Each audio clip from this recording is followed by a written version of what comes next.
Kehidupan muncul dari Sang Maha Hidup. Kesadaran muncul dari Sang Maha Sadar. Dan segala yang ada ini muncul dari Sang Maha Ada. Tidak mungkin kehidupan itu muncul dari sesuatu yang mati. Sebagaimana tidak mungkin kesadaran bisa muncul dari sesuatu yang tidak memiliki kesadaran. Apalagi soal keberadaan, tidak mungkin sesuatu yang ada bisa muncul dari yang tidak ada.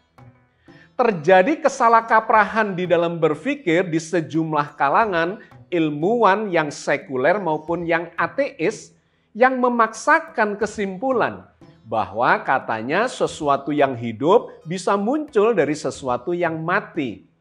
Atau kesadaran bisa muncul dari sesuatu yang tidak memiliki kesadaran.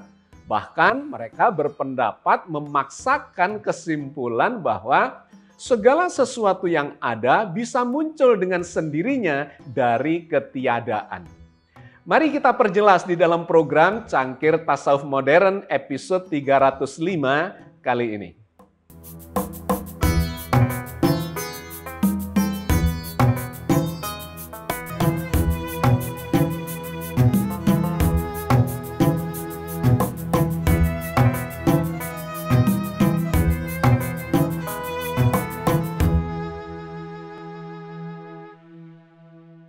Assalamualaikum warahmatullahi wabarakatuh. Alhamdulillahirabbil alamin wassalatu wassalamu ala nabiyina Muhammadin wa ala alihi wa ashabihi wa ummatihi ajmain. Sahabat sekalian, kita lanjutkan kajian kita di dalam program Cangkir Tasawuf Modern episode 305. Terus memperdalam pemahaman kita terkait dengan eksistensi ilahiyah, dengan eksistensi manusia, khususnya terkait dengan kesadaran. Hari ini kita akan masuk lebih dalam lagi, memasuki konsep-konsep atau mendalami konsep-konsep yang dikemukakan oleh Al-Quran Al-Karim sebagai kitab suci yang menjadi panduan kita di dalam memahami segala realitas. Khususnya yang terkait dengan interaksi atau interrelasi antara kita manusia sebagai makhluk dengan Allah sebagai Sang Pencipta. Sahabat sekalian, sebagaimana yang sudah kita kaji di dalam beberapa episode yang terakhir, kita mendapati kesalahkaprahan berpikir dan menyimpulkan dari sejumlah ilmuwan yang sekuler dan ateis. Ketika mereka mengatakan bahwa sesungguhnya kesadaran alam semesta ini bisa muncul dengan sendirinya, tidak berasal dari kesadaran yang berada di baliknya. Atau ketika mereka mengatakan bahwa kehidupan bisa muncul dari sesuatu yang tidak hidup, sesuatu yang mati. Dan lebih jauh lagi terkait dengan eksistensi atau keberadaan seluruh realitas ini. Yang mereka memaksakan kesimpulan bahwa segala yang ada ini bisa muncul tiba-tiba dengan sendirinya berasal dari ketiadaan. Kalau kita mau berpikir kritis, mendetail, mendalam, maka kita mendapatkan bahwa terjadi kesalahan yang sangat mendasar di dalam menyimpulkan itu. Kita bisa memandangnya dalam dua sudut pandang. Yang pertama terkait dengan logika. Bahwa adalah tidak logis untuk mengatakan sesuatu yang hidup itu berasal dari sesuatu yang mati. Sama sekali kita tidak menemukan pijakan logisnya. Karena yang hidup itu selalu bersumber, muncul, berasal dari yang hidup sebelumnya. Kita sudah melakukan kajiannya di episode-episode yang lalu. Yang kedua terkait dengan kesadaran adalah tidak logis, tidak masuk akal untuk mengatakan bahwa sesuatu yang memiliki kesadaran ternyata atau bisa muncul dari sesuatu yang tidak memiliki kesadaran. Kita tidak menemukan pijakannya dan tidak menemukan alasan logisnya. Dengan kata lain, terjadi jumping logika. Dari mana logika berpikirnya yang menyimpulkan bahwa kesadaran bisa muncul dari ketidaksadaran? Dan yang ketiga yang lebih mendasar adalah secara eksistensi.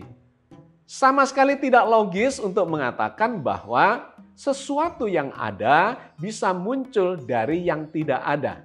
Karena logika kita dengan sangat sederhana menyimpulkan bahwa ketika sesuatu itu tidak ada, tentu saja ikutannya itu adalah tidak ada. Tidak mungkin ada sesuatu dari yang tidak ada. Kalau tidak ada, ya tidak ada selamanya. Itulah cara berlogika yang benar secara ilmiah. Jadi poin yang pertama, saya ingin menunjukkan bahwa terjadi kesalahan berlogika terhadap tiga hal ini. Terhadap kehidupan, terhadap kesadaran, dan terhadap keberadaan. Lebih jauh lagi, cara berpikir ilmiah adalah mencoba melihat dalam sudut pandang rasionalitas empirik. Apakah kesimpulan itu ada empiriknya? Ada realitas yang bisa difahami, dilihat, dibuktikan, diobservasi secara empirik, secara berulang. Maka kita juga menemukan kesimpulan rasionalitasnya. Bahwa secara rasionalitas tidak pernah terbukti adanya kehidupan yang bisa muncul dari benda mati.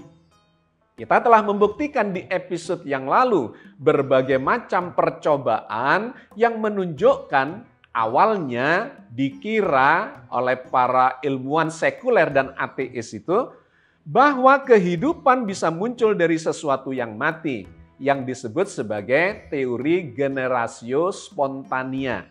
Bahwa secara spontan bisa memunculkan atau bisa muncul kehidupan dari benda-benda mati. Ternyata tidak pernah terbukti. Di episode yang lalu kita telah melakukan kajian terhadap pembuktian itu bahwa tidak benar dan tidak pernah terbukti kehidupan bisa muncul dari sesuatu yang mati. Ada 4 jenis atau 4 level pembuktian yang telah kita lakukan di dalam episode yang lalu dan dibuktikan oleh para ilmuwan sekuler sendiri yang membuktikan bahwa memang tidak dimungkinkan, tidak ada data empiriknya bahwa kehidupan bisa muncul dari sesuatu yang mati.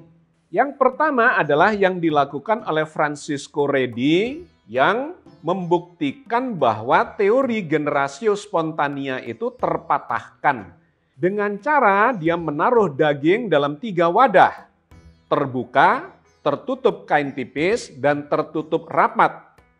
Dia membuktikan bahwa belatung hanya muncul pada daging yang terbuka. Yang kedua adalah eksperimen Louis Pasteur yang membuktikan bahwa tidak ada mikroba yang bisa muncul pada kaldu yang dimasak secara tertutup dan terlindungi. Yang dia buktikan justru adalah sebaliknya, yaitu hukum biogenesis, omne vivum ex vivo, bahwa segala yang hidup itu berasal dari yang hidup pula. Yang ketiga adalah eksperimen yang dilakukan oleh Stanley Miller dan Harold Urey, di mana mereka bisa membuat asam amino atau protein dasar kehidupan, tetapi mereka tidak bisa membuktikan bahwa protein dasar itu atau asam amino itu memiliki kehidupan. Dari percampuran antara karbon, hidrogen, oksigen, dan kemudian zat-zat yang ada di kondisi awal terjadinya planet bumi ini diberi lucutan listrik, ternyata bisa menghasilkan asam amino, tetapi asam amino yang mati hanya sebagai bahan dasar bagi terbentuknya protein penyusun kehidupan. Dan yang keempat adalah eksperimen lanjutan yang dilakukan oleh Sidney Fox dengan cara memanaskan asam amino yang membentuk proteinoid mikrosfer, struktur mirip sel primitif, tetapi sekali lagi tidak bisa hidup, melainkan hanya menjadi bahan dasar kimiawi yang mati. Sebagaimana juga dilakukan oleh Juan Oro yang menemukan basa DNA atau RNA yaitu adenin, di mana itu bisa dibentuk dari hidrogen sianida sederhana, tetapi ternyata juga membentuk bahan dasar DNA dan RNA yang mati belaka. Dan yang terbaru, yang paling canggih dilakukan oleh Craig Venter dan Synthetic Biology, di mana mereka berhasil membuat bakteri dengan genom sintetik. Tetapi ternyata mereka tetap membutuhkan sel inang yang hidup. Tidak bisa membuat bakteri dari genom sintetik itu secara murni tanpa melibatkan sel yang hidup. Jadi sahabat sekalian, sudah terbukti secara logika dan secara empirik bahwa kehidupan, kesadaran, bahkan eksistensi itu tidak bisa muncul dengan sendirinya. Melainkan ada yang menjadi sumber munculnya kehidupan, munculnya kesadaran, dan munculnya eksistensi segala realitas ini. Nah, saya ingin mengajak Anda untuk memahami pola pikir yang lain yang dilakukan oleh para ulama di dalam agama ini, yang dikenal sebagai ulul albab. Begitulah sebutan di dalam Al-Quran. Bagaimana seorang ulul albab yang memiliki akal kecerdasan yang tinggi, mereka memahami realitas alam semesta ini.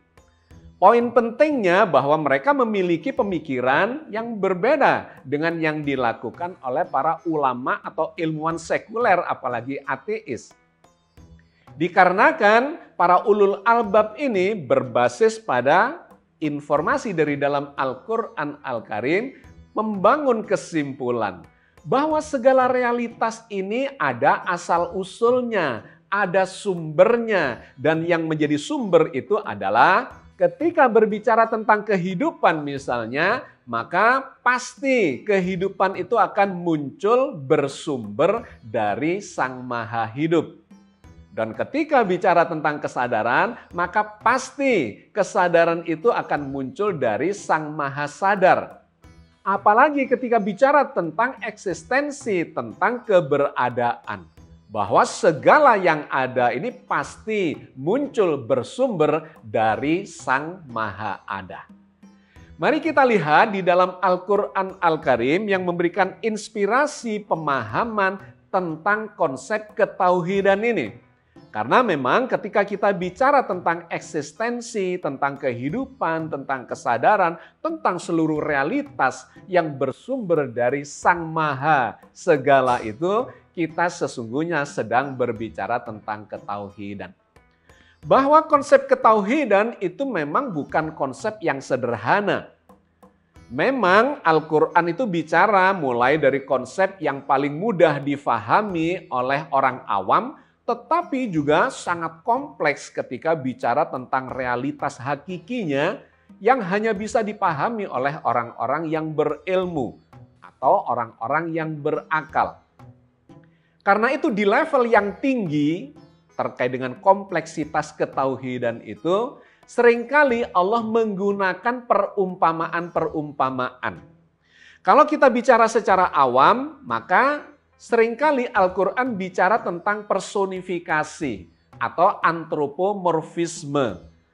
Mempersonifikasikan pemahaman tentang Allah yang sesungguhnya tidak bisa digambarkan, tetapi menggunakan pendekatan-pendekatan yang personifikasi.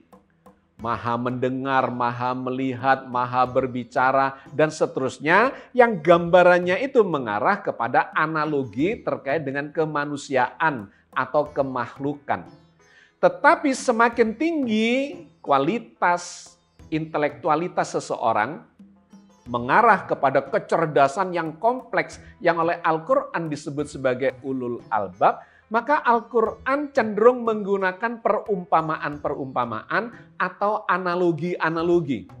Di mana dengan cara beranalogi itu kita akan mendapatkan pelajaran atau hikmah-hikmah yang sangat mendalam. Maka di dalam Al-Quran Allah memberikan banyak sekali perumpamaan itu. Dan digambarkan di dalam surat Al-Ankabut ayat 43 bahwa perumpamaan-perumpamaan itu sangat penting buat orang-orang yang memiliki ilmu pengetahuan.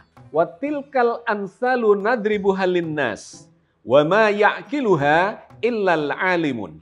Dan perumpamaan-perumpamaan ini kami buat untuk manusia, dan tidak ada yang memahaminya kecuali orang-orang yang berilmu. Karena dengan cara membangun atau memberikan perumpamaan dan analogi-analogi itu, manusia yang berilmu akan bisa mengambil hikmah, pelajaran yang sangat mendalam. Di antaranya disampaikan oleh Allah di dalam surat Az-Zumar ayat 27. Walaqad dzarabna lin-nasi fi hadzal Qur'ani min kulli matsalil la'allahum yatadzakkarun. Sesungguhnya telah kami buatkan bagi manusia di dalam Al-Quran ini setiap macam perumpamaan supaya mereka mengambil pelajaran. Nah, sahabat sekalian, perumpamaan analogi dijadikan oleh Allah sebagai media untuk memberikan pelajaran hikmah yang sangat mendalam bagi orang-orang yang berilmu. Nah, terkait dengan konsep ketauhidan, interrelasi antara manusia atau makhluk dengan Tuhannya itu dibangun melalui perumpamaan yang sangat mendalam. Di antaranya adalah yang disampaikan oleh Allah di dalam surat An-Nur ayat 35. Allahu nurus samawati wal ard. Mathalu nurihi kamishkatin fiha misbah. Al-misbahu fi zujajah. As-zujajatu ka'annaha kaukabun dzurriyyu yuqadu min syajaratin mubarakatin zaitunallati la syarqiyati wala gharbiyah. Yakadu zaituha yudhi'u walau lam tamsas hunar. Nurun 'alan nur. Yahdillahu linurihi may yasha' wa yadribullahul amsala linnas. Wallahu bikulli syai'in alim. Allah mencahayai langit dan bumi. Perumpamaan cahaya Allah adalah seperti sebuah lubang yang tak tembus atau miskat yang di dalamnya ada pelita besar. Pelita itu di dalam kaca dan kaca itu seakan-akan bintang yang bercahaya seperti mutiara yang dinyalakan dengan minyak dari pohon yang penuh berkah, yaitu pohon zaitun yang tumbuh tidak di sebelah timur dan tidak pula di sebelah barat, yang minyaknya saja hampir-hampir menerangi, walaupun tidak disentuh api. Cahaya di atas cahaya. Allah membimbing kepada cahayanya siapa yang Dia kehendaki. Dan Allah membuat perumpamaan-perumpamaan bagi manusia dan Allah Maha mengetahui segala sesuatu. Ayat ini memiliki makna dan hikmah sangat mendalam terkait dengan konsep ketauhidan di dalam Islam. Digambarkan di ayat ini bahwa hubungan antara makhluk dengan Tuhannya atau Tuhan Sang Pencipta dengan makhluk yang diciptakannya itu bagaikan pelita dengan cahaya yang dipancarkannya. Di mana ada sebuah pelita yang besar yang memancarkan cahaya berlapis-lapis yang memiliki spektrum yang bertingkat-tingkat, di mana cahaya itu menjadi sumber dari segala cahaya itu. Dan pelita itu berada di dalam sebuah lubang yang tidak tembus. Menariknya, lubang itu digambarkan tertutup oleh kaca. Artinya, sang pelita itu tidak bisa terlihat dari luar lubang itu.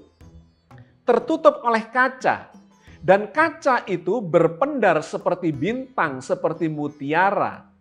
Di mana pendaran cahaya itu berasal dari minyak yang penuh berkah, yang minyaknya saja bisa memancarkan cahaya berpendar tanpa disentuh api. Artinya menggambarkan suatu kondisi yang sangat misterius, ada sumber cahaya dinyalakan dari minyak yang penuh berkah, tetapi berpendar dengan sendirinya tanpa disentuh api. Ada sesuatu sumber yang tidak bergantung pada apapun. Kurang lebih begitu gambaran analoginya. Nah, menariknya pelita ini memancarkan cahaya berlapis-lapis dengan spektrum yang sangat kaya, berjuta-juta lapisan pendaran cahaya itu yang digambarkan sebagai realitas alam semesta. bahwa keberagaman jagat raya dengan segala macam makhluk ini itu tidak lain bersumber dari Sang Pelita. Nah, ayat ini digunakan oleh sejumlah pemikir klasik di dalam Islam, baik di level filsafat rasional atau di level mistis, atau yang menjembatani antara keduanya itu. Untuk memahami lebih lanjut, maka kita cuplikkan, kita ambilkan sedikit ringkasan dari konsep pemikiran terkait dengan ayat itu. Yang pertama adalah para ulama, para pemikir yang membangun kesimpulan dari ayat ini secara logis rasional, bahkan empiris terkait dengan pendekatan filsafat yang rasional yang kemudian berkembang menjadi ilmu pengetahuan atau sains. Di antaranya adalah yang dikemukakan oleh Ibnu Sina dan Ibnu Rus. Mereka berpikir secara filosofis dan rasional menggambarkan jagat raya ini, seluruh realitas ini sesungguhnya hanyalah pancaran, emanasi dari sumber segala realitas itu. Baik realitas dalam arti eksistensi keberadaan maupun segala makhluk yang hidup ataupun kesadaran yang muncul dari kehidupan, apapun bentuk realitasnya sesungguhnya itu ibarat cahaya yang terpancar dari Sang Pelita. Maka seluruh realitas ini, baik yang fisik, non-fisik, maupun kesadaran, akal, kecerdasan, dan sebagainya, tidak lebih hanyalah pancaran dari sumber segala realitas itu, yaitu Allah Azza wa Jalla. Ini adalah konsep yang pertama, yang menggambarkan totalitas keberadaan, totalitas realitas dengan segala kondisinya sesungguhnya bersifat pancaran atau emanasi belaka dari Sang Pencipta. Yang kedua adalah pendekatan sufisme yang lebih mistis yang dikemukakan oleh diantaranya adalah Ibnu Arabi, kemudian Jalaluddin Rumi, dan di Indonesia ada Syekh Siti Jenar. Yang mereka melakukan konsep pendekatannya itu secara mistis, secara sufisme.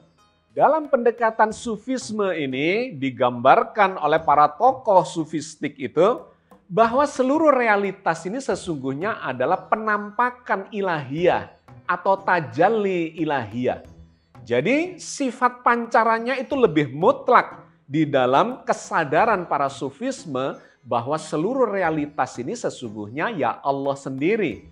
Tetapi di dalam penampakan yang tidak mutlak, melainkan dalam penampakan yang bersifat relatif. Muncul dalam kesadaran, muncul dalam bentuk cinta, dan muncul dalam realitas yang terbangun oleh kesadaran yang dibangun melalui pendekatan-pendekatan sufistik mereka. Bahwa Allah itu hadir setiap saat di dalam apa yang tampak, yang kelihatan oleh panca indera, yang terdengar, yang tersentuh, bahkan yang terfikirkan. Pokoknya tidak ada. Yang ada ini selain Allah semata. Allah bertajalli di dalam seluruh kesadaran kita dan tidak ada yang lain selain Dia. Jadi kita melihat ada dua titik ekstrim atau sudut pandang ekstrim.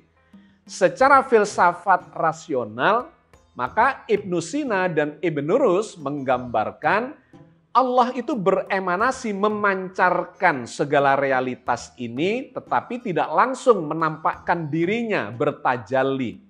Melainkan muncul dalam pendekatan-pendekatan atau sudut pandang yang bersifat akal, kecerdasan, bersifat ilmu pengetahuan, bersifat keteraturan hukum-hukum alam. Itu adalah pendekatan yang bersifat filosofis, scientific. Tetapi di dalam pendekatan yang lebih bersifat sufisme, kehadiran Allah, kehadiran Sang Pencipta itu lebih nyata lagi di dalam seluruh realitas kesadaran yang terbangun dari seseorang. Nah, yang menarik adalah yang dikemukakan oleh Al-Ghazali, di mana Al-Ghazali mengambil posisi di antara keduanya, antara pendekatan filosofis rasional atau scientific, dan yang kedua adalah pendekatan yang sufistik. Imam Ghazali menulis itu di dalam buku Mishkatul Anwar. Ini adalah karya fenomenalnya yang merujuk, menjelaskan, merinci secara mendetail Surat An-Nur ayat 35 itu.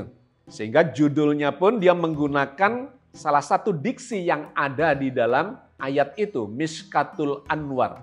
Mishkat adalah lubang yang tak tembus, anwar adalah cahaya atau taburan cahaya yang berlapis-lapis yang digambarkan oleh ayat tersebut. Al-Ghazali menggambarkan di dalam buku karyanya itu bahwa Allah adalah cahaya mutlak yang menjadi sumber dari segala cahaya yang berlapis-lapis, yang bersifat relatif. Cahaya di atas cahaya itu sebagai makhluk ciptaannya. Itu adalah yang pertama. Allah sebagai sumber atau sebagai cahaya mutlak dari seluruh realitas. Yang kedua adalah istilah mishkat yang digambarkan oleh Al-Ghazali sebagai relung hati di dalam jiwa manusia. Sedangkan pelita itu digambarkan sebagai akal yang menjadi sumber cahaya bagi relung hati itu. Sedangkan minyak itu adalah fitrah. Ketika kita mengikuti fitrah kemanusiaan kita itu yang sesungguhnya bersumber dari ilahi, maka itu akan menyalakan minyak di dalam relung-relung hati kita. Dan ketika semua itu kita jalani dengan baik, maka kita akan menjadi pancaran cahaya ilahiyah. Dan yang ketiga, Al-Ghazali mengemukakan terkait dengan cahaya. Dari cahaya yang mutlak sampai ke cahaya yang bertingkat-tingkat. Bahwa cahaya itu menjadi sumber pencerahan bagi seorang manusia. Dimulai dari cahaya yang bersifat indrawi. Segala yang bisa kita observasi dengan indera. Membangun kesadaran, memberikan pemahaman, pengertian terhadap realitas melalui panca indera. Yang kedua yang lebih tinggi adalah cahaya yang bersifat akliyah atau di dalam akal kecerdasan kita. Itu akan memberikan kesadaran yang lebih tinggi lagi. Karena sesuatu yang terlihat belum tentu itu adalah yang bersifat hakiki. Bisa saja penglihatan kita menipu. Tetapi cahaya pada akal itu akan memberikan satu rujukan yang lebih valid, yang lebih komprehensif untuk mendapatkan pencerahan. Yang ketiga adalah cahaya yang berasal dari wahyu. Bahwa kita bisa mendapatkan pencerahan dari firman-firman Allah yang ada di dalam Al-Quran Al-Karim.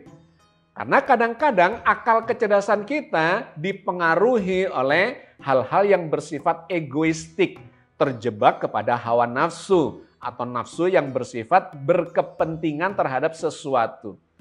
Dengan merujuk kepada wahyu, maka kita akan mendapatkan pencerahan yang lebih hakiki yang bersumber dari firman ilahi.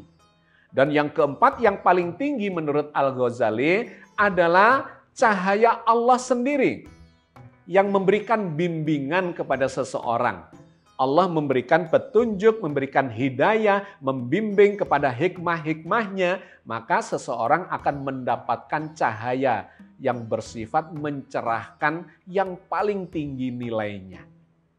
Nah, maka dalam pandangan Ghazali, surat An-Nur ayat 35 itu sesungguhnya memberikan gambaran untuk menapaki proses spiritualitas, mendapatkan cahaya Allah itu. Mulai dari yang paling rendah, bertingkat-tingkat sampai yang paling tinggi, di mana seseorang akan mendapatkan bimbingan Allah secara langsung di dalam menjalani kehidupannya. Dan itu hanya bisa dilakukan ketika seseorang mengikuti fitrah kemanusiaannya dengan mengikuti fitrah yang diajarkan oleh Allah di dalam kitab suci Al-Quran Al-Karim. Sahabat sekalian, saya kira kita cukupkan kajian kita sampai di sini, menambahkan sudut pandang bagaimana Al-Quran mengajarkan kepada kita, membimbing kepada kita untuk memahami interrelasi antara makhluk manusia dengan Tuhannya yang menciptakan dan menjadi sumber dari segala cahaya di dalam kehidupan kita. Billahi taufiq wal hidayah. Assalamualaikum warahmatullahi wabarakatuh.